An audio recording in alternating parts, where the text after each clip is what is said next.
del Señor. Buenas noches, bienvenidos a todos allí por Facebook, allí por el teléfono, y estamos nuevamente congregados alrededor de la palabra de Dios. Y les invito a ir a Éxodo capítulo 3. Es el texto base, ¿no es cierto?, de nuestro estudio, de nuestra meditación. Más que un estudio, es un compartir lo que Dios ha puesto en nuestro corazón, porque hemos buscado a Dios. Señor, tú conoces las necesidades, sabes, Señor, el clamor de tu pueblo, y tú que eres un Dios que escucha el clamor, tú eres un Dios que respondes. Y dice la palabra de Dios allí en Éxodo capítulo 3, en el verso 9, el clamor pues de los hijos de Israel ha venido delante de mí, y también he visto la opresión con que los egipcios los oprimen. Ven, por tanto, ahora y te enviaré a Faraón, para que saques de Egipto a mi pueblo, los hijos de Israel. Entonces Moisés respondió a Dios: ¿quién soy yo para que vaya a Faraón y saque de Egipto a los hijos de Israel? Y él respondió: ve, porque yo estaré contigo, y esto te será por señal de que yo te he enviado. Cuando hayas sacado de Egipto al pueblo, serviréis a Dios sobre este monte. Decíamos, un Dios que responde el clamor de su pueblo. Y en esta noche vemos cómo el pueblo clamaba a Dios. El pueblo veía la situación difícil por la cual estaban atravesando, siendo oprimidos por Faraón. Ya hemos dicho, Faraón es tipo, figura de Satanás, el príncipe, el gobernante de este mundo, ¿no es cierto? Y allí los está oprimiendo. Pero ustedes saben una cosa, que en medio de la maldad de Satanás, él no se daba cuenta que por encima de él estaba el Dios soberano que estaba llevando adelante sus planes. Dios va a usar aún la maldad de Faraón para hacer que su pueblo empiece a clamarle a él por el cumplimiento de aquellos 400 años que ya estaban al final. Pero el pueblo no sabía, se había olvidado. ¿Quién iba a tener en presente la palabra que Dios le había dado a su siervo Abraham? ¿No es cierto? Por eso, mis hermanos, aunque hayas leído y releído y vuelto a leer el mismo pasaje, sigue leyéndolo, porque la palabra de Dios es vigente, aleluya. Y en el momento menos pensado, allí obra. Como decíamos días atrás, el ángel de Jehová viene, sacude las aguas y el milagro se produce. Gloria al nombre del Señor. Y decía, ven por tanto ahora y yo te enviaré a Faraón. Gloria a Dios. Para que saques. Note, no dice yo te enviaré a Faraón para que le pidas permiso, para que le pidas autorización, para que deje ir a mi pueblo. No, yo te enviaré a Faraón para que saques de Egipto a mi pueblo, los hijos de Israel. Y acá Moisés parece, después de 40 años de haber estado preparado, siendo preparado en el palacio de Faraón para ser alguien, ¿no es cierto?, preparado para ser posiblemente el sucesor de Faraón, o al menos el primer ministro, ¿no es cierto?, de allí el imperio más poderoso de aquel tiempo. Dice la palabra del Señor que entonces Moisés le respondió a Dios: ¿quién soy yo? Y ahora, mis hermanos, toda manifestación genuina de Dios a nuestras vidas viene a hacer tambalear nuestra estantería. Ustedes se acuerdan cuando Isaías, cuando murió el rey Usías, que era el brazo fuerte, la cobertura de él, ¿no es cierto?, en el cual se apoyaba. Muere Usías, entonces dice, en el año en que murió el rey Usías, vi yo al Señor. A veces tienen que suceder cosas, mis hermanos, para que busquemos a Dios. Si un profeta como Isaías tuvo que buscar a Dios en aquel tiempo de adversidad, de dificultad, de incertidumbre, cuánto más nosotros cada día en este tiempo, mi hermano. Yo siempre digo, cuando estás hablando mucho de la situación, como está el mundo, de los problemas del mundo, es porque no has estado hablando con el Dios que puede controlar la situación. Porque mi hermano, cuando uno va al médico cuando está asustado porque tiene síntomas de una enfermedad, ¿no es cierto? ¿Qué puede ser ese problema? Y cuando el médico te dice, no, te revisa y te dice, no, no es nada, o tome esto y va a estar bien. Ya cuando sale del consultorio ya estás más tranquilo, ya no sigues hablando del problema, mi hermano, porque estuviste en la oficina de un médico, en el consultorio de un médico. Ahora, mi hermano, ¿cuánto más si has estado en la presencia de Dios? El Dios que controla el universo, el Dios que no le falló a Abraham. ¿No podrá cumplir las promesas que te ha hecho a ti también? ¿Quién soy yo? Mi hermano, ¿quién soy yo? Y en primer lugar podríamos decir, Moisés, ¿quién era? Un hombre. Tú y yo podemos decir, soy un hombre, soy una mujer. ¿Qué es el hombre? ¿No es cierto? Es la pregunta en la Biblia, en Salmo 8, está la pregunta, ¿qué es el hombre? Para que tengas de él memoria, o el Hijo del Hombre para que le visites. Mi hermano, nosotros como descendientes del hombre, tenemos que esperar una manifestación, una visitación de Dios. La palabra de Dios lo dice. ¿Quién es el Hijo ¿qué es el Hijo del Hombre para que lo visites? Es la voluntad de Dios visitar a su pueblo. Por eso nos estamos preparando para una visitación de Dios, mi hermano. Y qué lindo que es la mejor definición que yo encuentro en la Biblia acerca de qué es lo que es el hombre. La encuentro allí en Génesis, en el capítulo 2, en el verso 7. Vamos a ir rapidito en esta noche.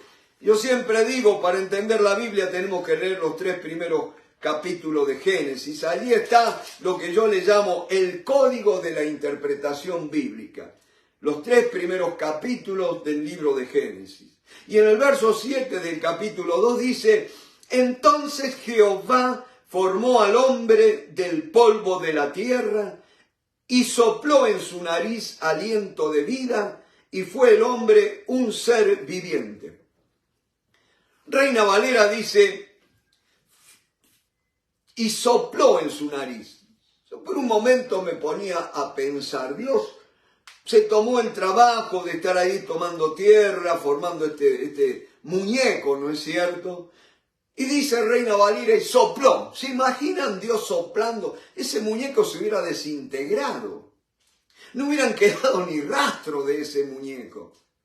Pero ahí la traducción más correcta es, y Dios respiró en la cara, en las narices de Adán. Y me gusta, como siempre digo, la Biblia judía completa, porque habla, Dios formó a la persona, dice, no dice formó al hombre, sino a la persona, porque Adán puede traducirse como persona también. Y es lo que hace diferente al hombre del resto de la creación, de los animales y de las plantas. Es una persona, ¿no es cierto? Y qué lindo es que dice, Dios exhaló, respiró, largó su aliento sobre la nariz de Adán y dice, aliento de vida, y fue el hombre un ser viviente. Otras traducciones hablan de un alma viviente. ¿Qué es el hombre? Y hay algunos predicadores modernos, ¿no es cierto?, que hablan de que somos un espíritu que vive en un alma y somos un espíritu que tiene un alma y mora en un cuerpo, ¿no es cierto?, terrenal. Pero la Biblia no dice eso. La Biblia dice que el hombre, al recibir el aliento de vida de Dios, empezó a ser un alma viviente, un ser viviente. ¿No es cierto? ¿El hombre qué es el hombre? El hombre es alma, ¿no es cierto? Y necesita el espíritu, el soplo del Altísimo para poder recibir la capacidad, acuérdense, espiritual. ¿No es cierto? Y allí sopla Dios y él... Ahora note una cosa, el aliento de Dios vino a Adán. Y vino, yo puedo decir, para quedarse. Bendito sea el nombre del Señor. Pero claro, Adán en su desobediencia va a hacer que ese aliento lo deje, ¿no es cierto? Esa es la muerte espiritual. Bendito sea el nombre del Señor. Ahora, mis hermanos, acuérdense de una cosa. ¿Qué es el hombre? Yo les digo en esta noche, les comparto, el hombre es una alma viviente, que ha recibido, es un ser formado del polvo de la tierra, pero que ha recibido aliento de vida de Dios. Parte de Dios se incorporó al hombre y ese hombre pudo levantarse, pudo caminar, pudo andar, ¿no es cierto? Por eso yo creo en aquel texto que es uno de mis medicamentos, digamos así, ¿no es cierto? Si el espíritu de aquel que levantó a Jesús de entre los muertos mora en vosotros, aquel que levantó a Cristo Jesús de entre los muertos, vivificará. ¿Qué es vivificar? Llenar de vida, meter, insuflar vida. Vivificará vuestros cuerpos mortales. Y cuerpos mortales me está hablando acá de la tierra, no un día que estemos en el cielo, porque lo mortal no va a estar en el cielo. Vamos a recibir un cuerpo glorificado. Pero mientras tanto, mi hermano, tú y yo necesitamos que nuestros cuerpos mortales sean vivificados. Y lo son en la medida que el Espíritu Santo mora en nosotros. Ahora, morar no es estar, morar es que Él realice sus actividades diarias, cotidianas, para lo que Él vino, para lo que Él fue enviado por el Padre. Dice, mas cuando Él venga convencerá al mundo de pecado, de justicia y de juicio. De pecado, pues no han creído en mí. Ese es el pecado mayor. No creer en Jesucristo, porque cuando tú crees en Jesucristo, mi hermano, si has creído genuinamente en Él, ya dejas el adulterio, la fornicación, dejas la borrachera, dejas los celos, dejas la envidia, porque Cristo, el Santo, ha venido a morar en ti, ¿no es cierto? Y dice la palabra que cuando Él venga convencerá de pecado, de justicia y de juicio. De pecado porque no han creído en mí, de justicia porque yo voy al Padre y no me veréis más, ¿no es cierto? O sea que todo lo que se le había hecho al Hijo de Dios aquí en los abusos que se hicieron, ¿no es cierto? Ya Él iba a ser realmente vindicado por el Padre. La gloria que me diste contigo desde un principio, quiero que me la des, dijo el Señor. Aleluya, glorifícame con la gloria que tuve contigo. Y allí el Padre lo restituye a esa gloria plena, ¿no es cierto? Y dice que convencerá al mundo de juicio, porque el príncipe de este mundo ya ha sido juzgado. ¿Me van siguiendo, mis hermanos? Ya el príncipe de este mundo que tenía las almas esclavizadas, que las tenía cegadas para que no escuchen el Evangelio y le resplandezca la luz de Cristo, ha sido cegada. Pero es importante que dice, Dios le dijo a Moisés, te envío a Faraón para que saques a mi pueblo. Y en esta noche Dios nos está diciendo, los envío al príncipe que gobierna las tinieblas. Mis hermanos, hay que reconocer algo. Toda región hay un hombre fuerte gobernando esa ciudad, esa comarca, mi hermano, y tenemos que saber contra qué estamos luchando. A veces luchamos contra carne y sangre, la mayoría de las veces, mi hermano. Creemos que los problemas, que los políticos son los culpables de todo y nos olvidamos que nuestra lucha no es contra carne ni sangre, sino contra principados, contra potestades, en las regiones celestes, contra seres espirituales, mi hermano. Y ahora va a venir la otra definición, la definición clave, que va a ser Jesús y la va a ser una revelación tremenda de quién es Dios. No la va a hacer en el templo de Jerusalén, no se la va a dar en el Sanedrín, a los religiosos, al sumo sacerdote, no lo va a dar en la sinagoga, se lo va a dar a una mujer adúltera. Tremendo. Noten una cosa, ¿cómo era posible que revelación tan grande Dios no la dejó para un concilio religioso, sino para una adúltera. ¿Ustedes se acuerdan el encuentro de Jesús con la mujer samaritana? ¿Se acuerdan? Y Jesús le va a decir, entre otras cosas, Dios es espíritu. Y ahí está la definición más clara de quién es Dios. Dios es espíritu. Por supuesto, Dios es persona, pero es incorpóreo, no tiene un cuerpo como nosotros. Por lo tanto, y nota esto, ayer estaba pensando, Día de Acción de Gracia acá en Estados Unidos, ¿por qué si se me pidiera de dar gracias, por qué yo daría gracias? Y muchos damos gracias por la casa, porque me libró de esto, porque me libró de aquello, que... Pero ¿saben por qué yo doy gracias? Porque Dios, siendo espíritu, al cual yo no le hubiera podido descubrir, porque en mí no hay capacidad alguna para descubrir a Dios, para conocer a Dios, si Dios no se hubiera revelado, si no se hubiera manifestado en mi vida. ¡Qué gracia mayor la que se nos ha concedido de que Dios se nos haya manifestado, mi hermano! Bendito sea el nombre del Señor. Y qué lindo que Dios eligió manifestarse a aquel hombre que había tenido las glorias del palacio de Faraón, que había tenido las peripecias del desierto, y en medio de la desesperación, de la angustia, del ver cómo la vida se le iba, y todo aquello para lo cual había sido preparado parecía que había caído en saco roto, que había sido en vano. Ahí se le manifiesta a Dios en una llama de fuego, una zarza ardiendo, dice Moisés, pero desde el punto de vista de Dios, desde el enfoque de Dios, dice que era una llama que estaba en medio de la zarza. O sea que la zarza no se consumía porque el fuego no era de la zarza. Aleluya. Era algo sobrenatural.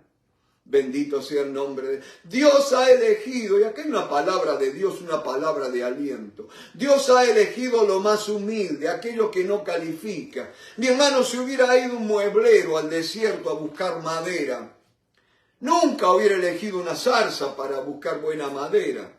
Ni siquiera la Biblia habla de que se construyó el arca del tabernáculo con madera de zarza, ¿no es cierto? Nada había, ni siquiera la vara de Moisés podía haber sido hecha con una zarza, porque era toda una rama retorcida. Y mi hermano, le voy a contar para los que están escuchando por teléfono, los que están viendo por Facebook, como siempre digo, corren con ventaja. ¿No es cierto? En esta noche vuelvo a tener la plantita, la zarza esa made in China, ¿no es cierto? Porque no es una zarza original del desierto de allí de Palestina, ¿no es cierto? Ahora noten una cosa, yo hoy ya la estaba por tirar a la basura, como dicen acá, botarla a la basura, o como dicen los dominicanos, botarla al zafacón, pero Dios me habló. Mira esa plantita. Y ustedes vieron ya hace 3 semanas que yo corté esta rama y la puse en una macetita con tierra.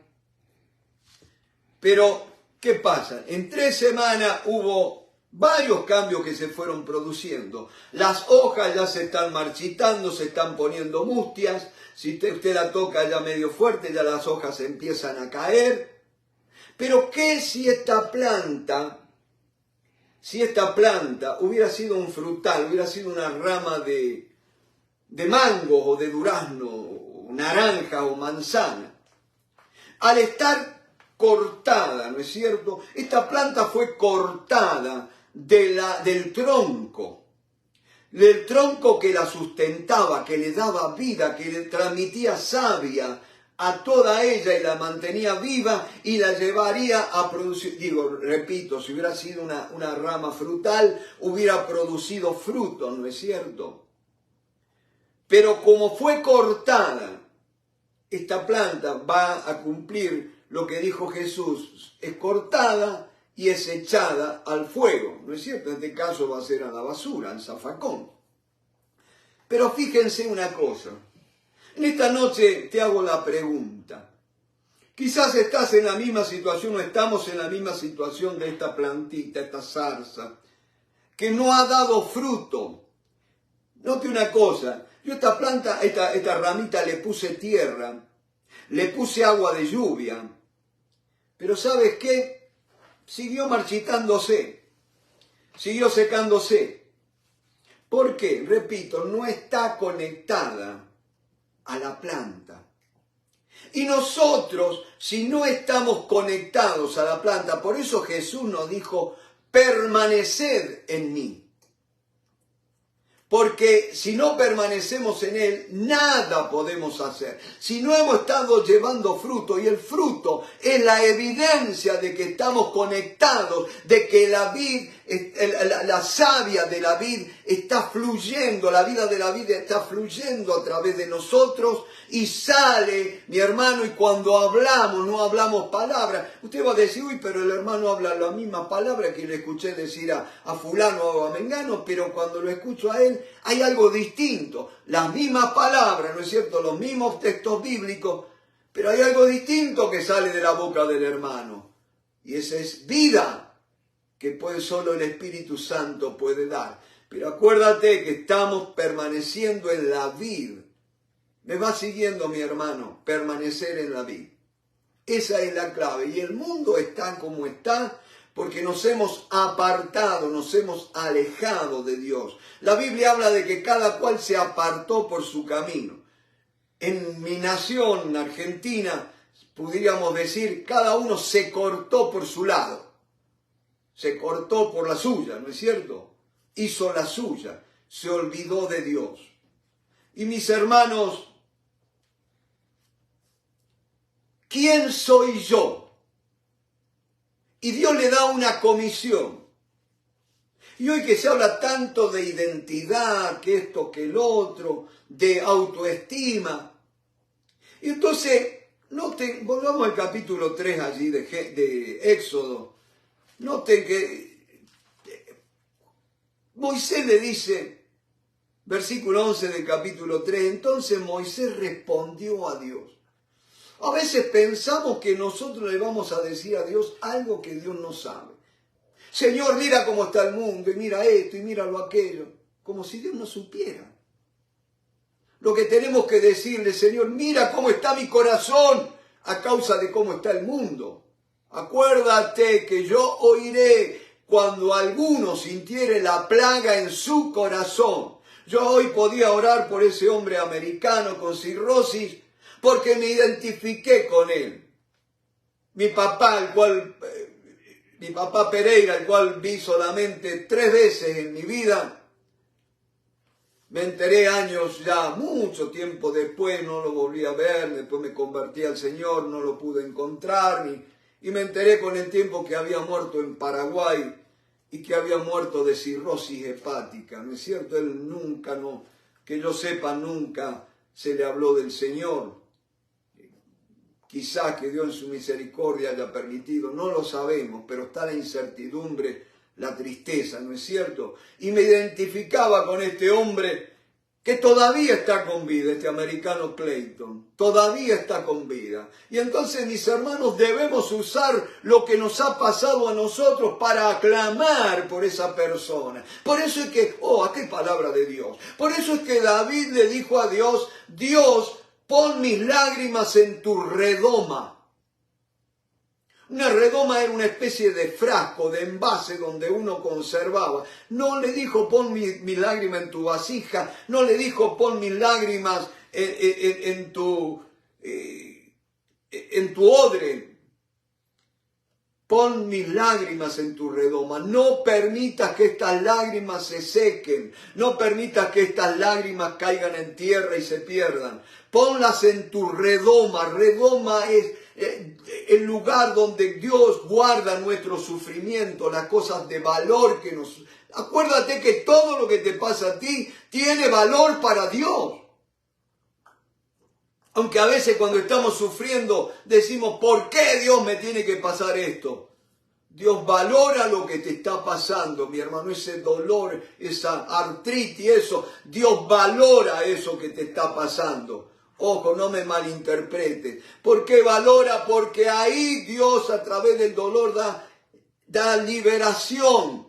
Si no hay dolor, no hay clamor, y si no hay clamor, no viene la liberación, mi hermano. ¿Me va siguiendo?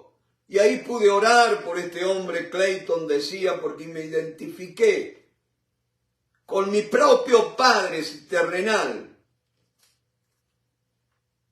que por respeto a él voy a darle el segundo nombre, nomás Antonio Pereira. Mi hermano, repito, lo que has estado sufriendo,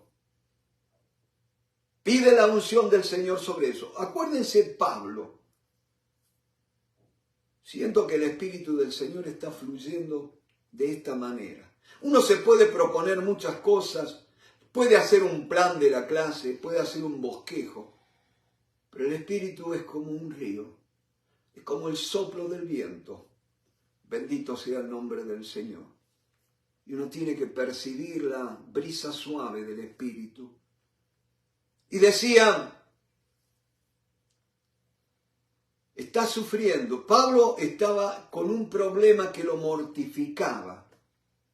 Y dice que había orado 3 veces. No es que dijo oro una vez, o 2 veces, 3 veces, ya está, no oro más. No.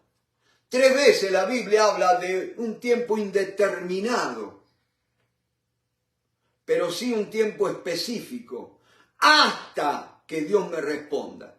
¿Cuánto tiene que durar la oración? Hasta que Dios me responda. Te lo digo, si has estado pensando tirar la toalla, bajar los brazos, no orar más, yo te digo en esta noche la necesidad de perseverar en la oración. Y decía,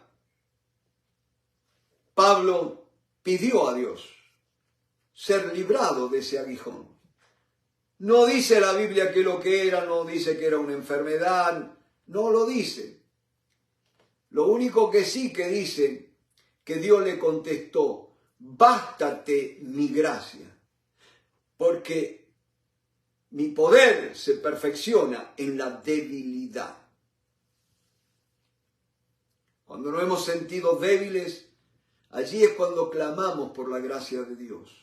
Es allí cuando Dios viene y obra. Y yo sé que Dios va a obrar en la vida de ese hombre con ese hígado que había dejado de funcionar. Pero el Dios que tenía su Santo Espíritu revoloteando sobre la faz del abismo, es el mismo Espíritu que da vida. Aleluya. Gloria a Dios. Gloria a Dios. ¿Quién es Dios? Y decía, Moisés le dijo, ¿quién soy yo? Moisés. Y podría haber dicho, como a veces decimos, Moisés podría haber dicho, mirá, si hubiera sido argentino, Dios hubiera dicho, che, mirá, yo me crié en el palacio del faraón, fui prohijado por la hija de faraón, estuve en la mejor universidad, estuve en la escuela de oficiales del ejército de faraón. Ya el pobre Moisés se había olvidado de eso. ¿Quién soy yo? ¿Y sabes qué, mi hermano? A ti que te gusta decir, yo soy fulano de tal, yo soy tal y le meto el título. Dios le dice, miren, Moisés le estaba preguntando a Dios, ¿quién soy yo para que vaya a Faraón y saque de Egipto a los hijos de Israel? Y él respondió, ve, porque yo estaré contigo. Aleluya. Me gustó tanto un dicho que le escuché a la hermana Nancy Clark. El otro día que después charlamos después del culto. Y lo primero que le dije a Nancy, hey Nancy, you made me cry. Me hiciste llorar, le dije, ¿no? Y ella dijo un dicho cuando predicó en España. Y dice así, yo no soy nadie,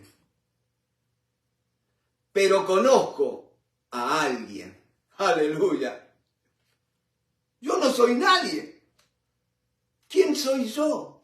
Sí, puedo tener un título ahí de un seminario teológico, pero ¿qué es eso cuando hay un enfermo de cáncer? ¿Qué es eso cuando hay un esclavo por la droga? Los títulos no liberan a nadie. ¿Quién soy yo? Cuando te olvides de quién sos vos y empieces a tomar conciencia de quién es Él, ahí empezó tu liberación, aleluya, y por ende la liberación de una nación. No puedes liberar una nación si antes no has sido liberado tú, si has estado luchando con un rebaño que sigue atado, que sigue esclavizado, que no crece, que no avanza. Es necesario que haya una liberación en tu vida. Porque dice la palabra allí en el verso 10, ven por tanto ahora y te enviaré a Faraón para que saque de Egipto a mi pueblo, los hijos de Israel. Y entonces dice, después Moisés respondió a Dios, ¿quién soy yo para que vaya Faraón y saque de Egipto a los hijos de Israel? Y él respondió, o sea, Dios respondió, ve, porque yo estaré contigo, y esto te será por señal de que yo te he enviado. Cuando Dios obra hay señales claras, mi hermano. Cuando Dios llama a un hombre, cuando Dios envía a un hombre, hay señales clave. Y la señal más clave es esta que Dios le da a Moisés. Y esto te será por señal de que yo te he enviado. Cuando hayas sacado de Egipto al pueblo, serviréis a Dios sobre este monte. La verdadera libertad no es hacer lo que se me da la gana. No es vivir de acuerdo a mi agenda, de acuerdo a mis planes, de acuerdo a mi plan de vida. La verdadera libertad es servir a Dios. Aleluya. Gloria a Dios. Y después, la otra pregunta que Moisés quería que Dios les contestara. Dijo Moisés a Dios, he aquí que yo llego a los hijos de Israel y les digo, note que Dios no lo había mandado a los hijos de Israel, lo había mandado a Faraón. Él dice, aquí que yo llego a los hijos de Israel y les digo, el Dios de vuestros padres me ha enviado a vosotros. Si ellos me preguntaren, ¿cuál es su nombre? ¿Qué les responderé? Mi hermano, Moisés tenía el problema porque dudaba de quién era él. Pero el verdadero problema no era dudar de quién es uno, de la autoestima. El verdadero problema es no saber quién es Dios. Ahí está el verdadero problema. ¿Qué me importa dónde nací yo? ¿Qué me importa dónde me crié? ¿Qué me importa dónde estudié? Lo que importa es quién está conmigo. Aleluya. Si ellos me preguntaren, ¿cuál es su nombre? ¿Qué les responderé? Y respondió Dios a Moisés, yo soy el que soy. Aleluya. Y dijo, así dirás a los hijos de Israel, yo soy, me envió a vosotros. Aleluya, gloria a Dios. Mi hermano, yo soy, aleluya.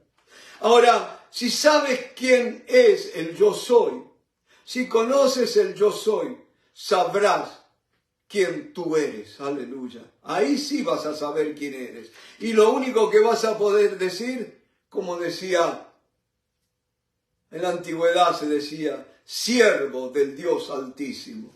No hay palabra, no hay título más hermoso que ser un siervo de Dios y de nuestros hermanos. Bendito sea el nombre de Cristo Jesús. Gloria, gloria a Cristo. Y hablaba de conocer a Dios, mi hermano. Y volviendo a las palabras de Jesús a la samaritana, le dice, Dios es espíritu. Está en otro ámbito del ámbito terrenal. ¿No es cierto? Y los que le adoran, es necesario que le adoren en espíritu y en verdad.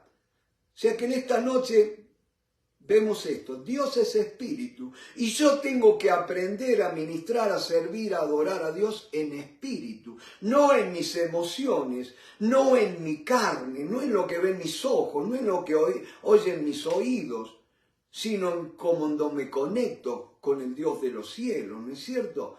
Y eso se logra a través del desarrollo de la capacidad espiritual.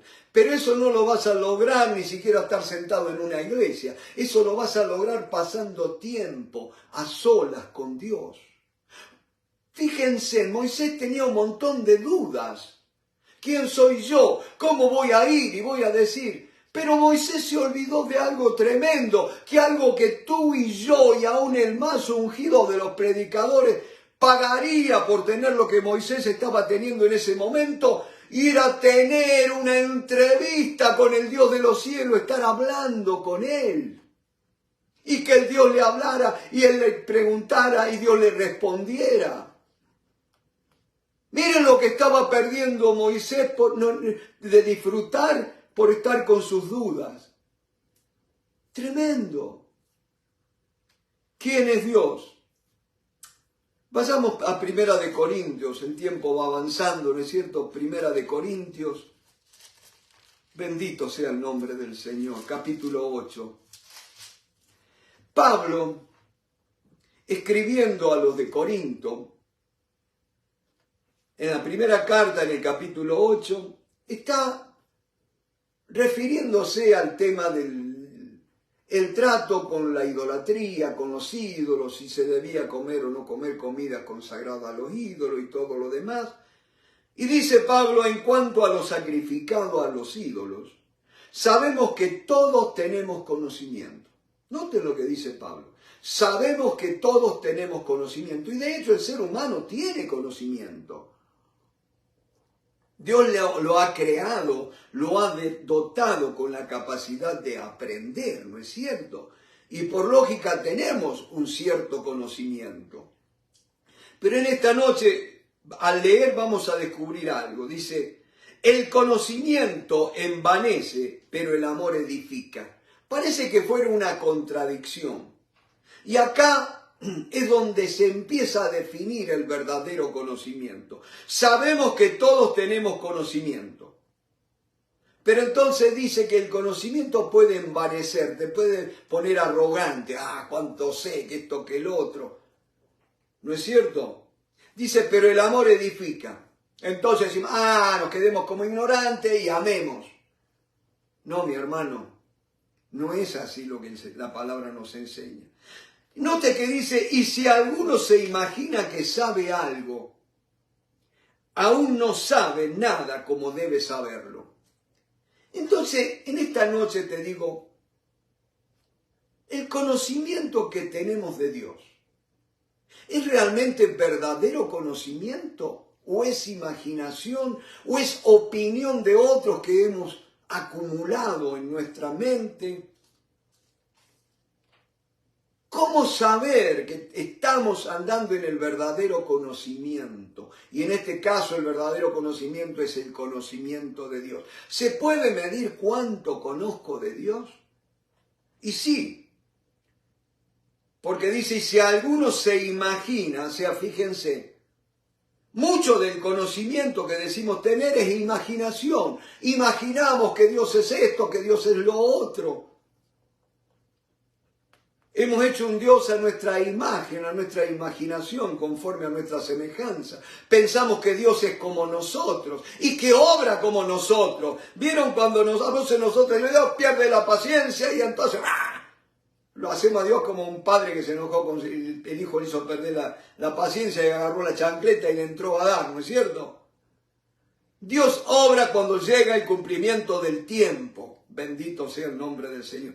Ojo, no estoy diciendo hagamos lo que se nos dé la gana, comamos y bebamos, que mañana moriremos. No. Ahora noten una cosa, el verdadero conocimiento. Pero si alguno ama a Dios, es conocido por Él. El verdadero conocimiento no es conocer a Dios, es ser conocido por Dios. Aleluya. ¿Saben por qué? Cuando soy conocido por Dios, Dios sale en mi defensa, Dios da la cara por mí, Dios se manifiesta por mí. ¡Aleluya! Pues yo puedo alcanzar cierto grado de conocimiento de Dios a través de los libros, a través de la Biblia misma.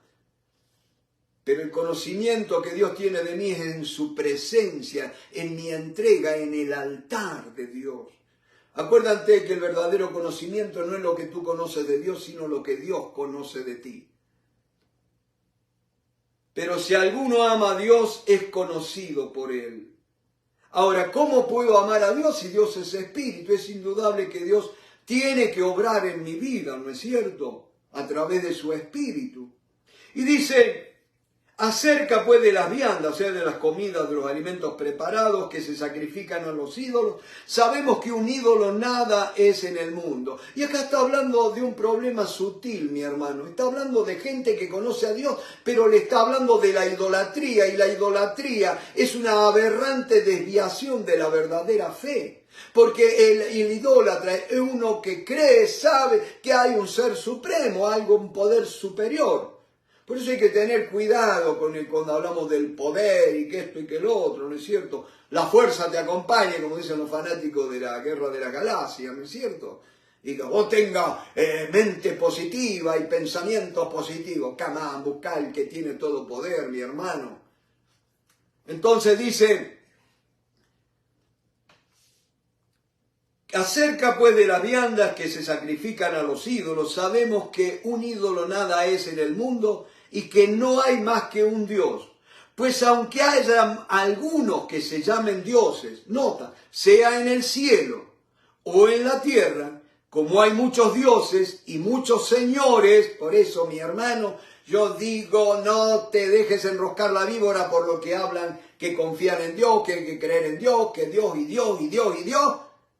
Él envió, Él se manifestó no como Dios, sino como Hijo, Jesucristo, que era el Hijo de Dios y se hizo el Hijo del hombre por amor a nosotros, para poder redimirnos de nuestros pecados, sacarnos de la naturaleza caída en la que estábamos. Es Jesucristo, mi hermano. Yo quiero un hombre que diga, yo rendí mi vida a Cristo, yo no me avergüenzo de decir que Jesucristo es mi Señor. Ese es un verdadero hombre de Dios.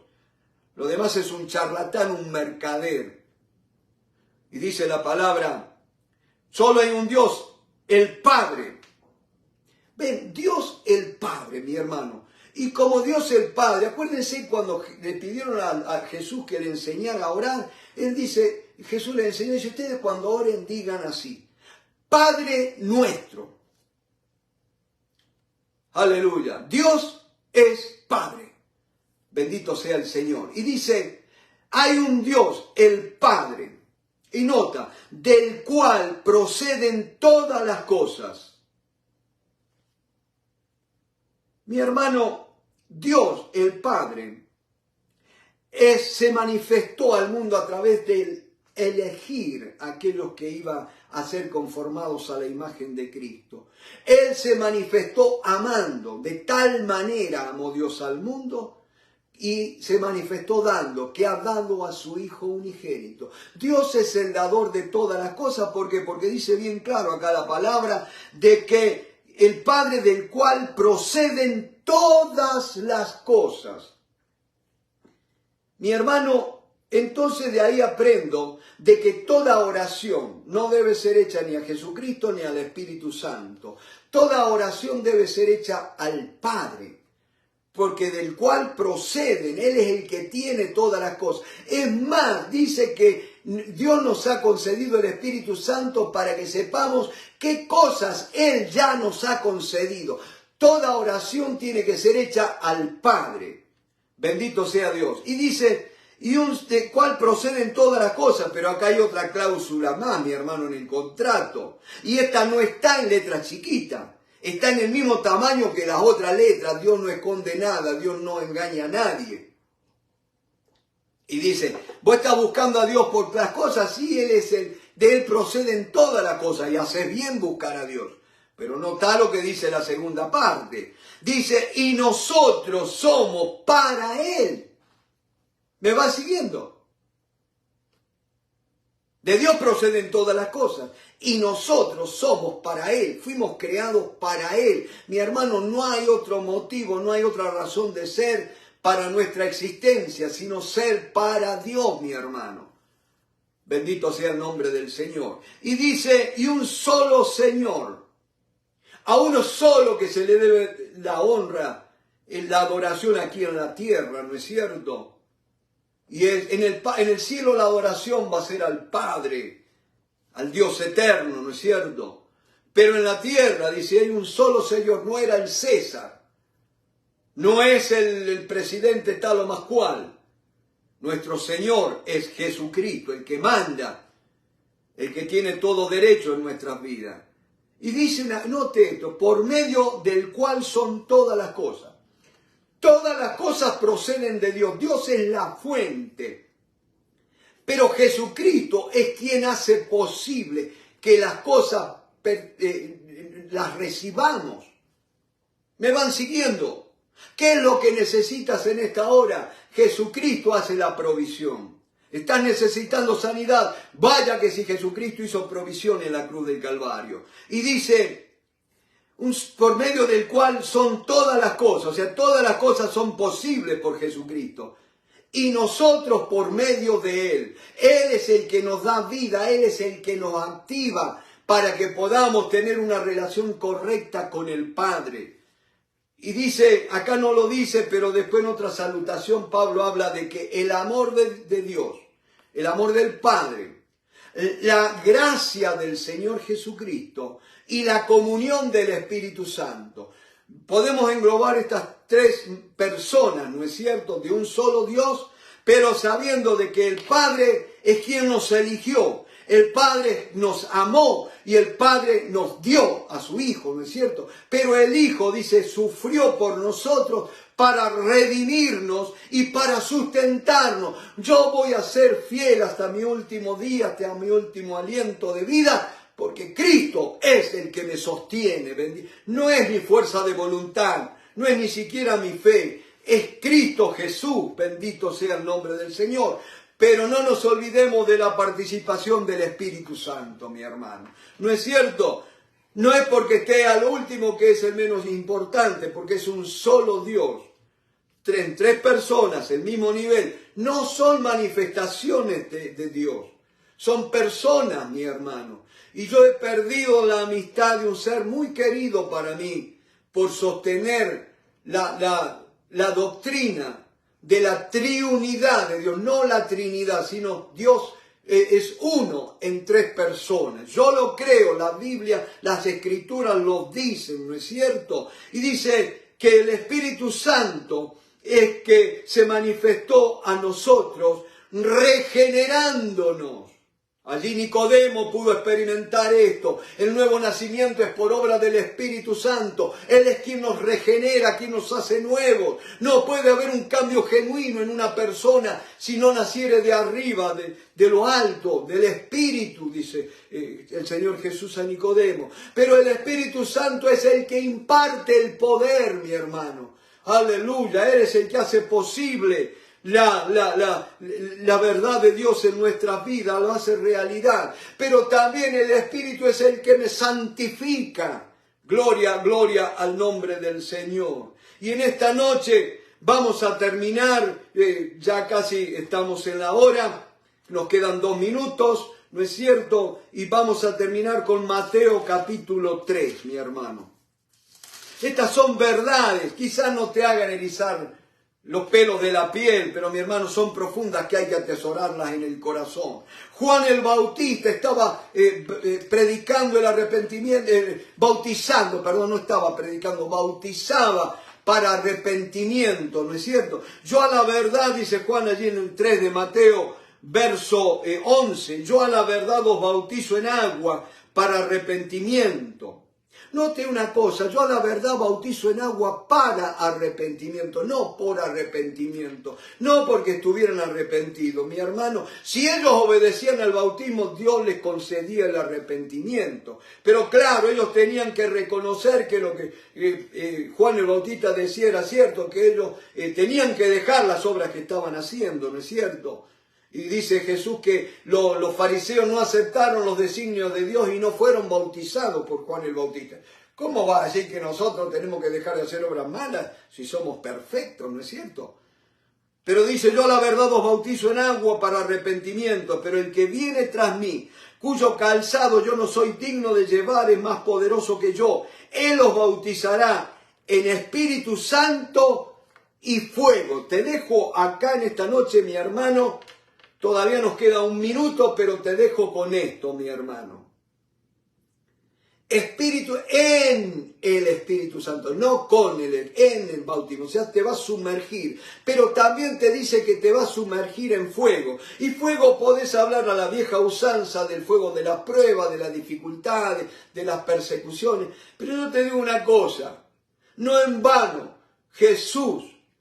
Dios se manifestó a Moisés a través del fuego.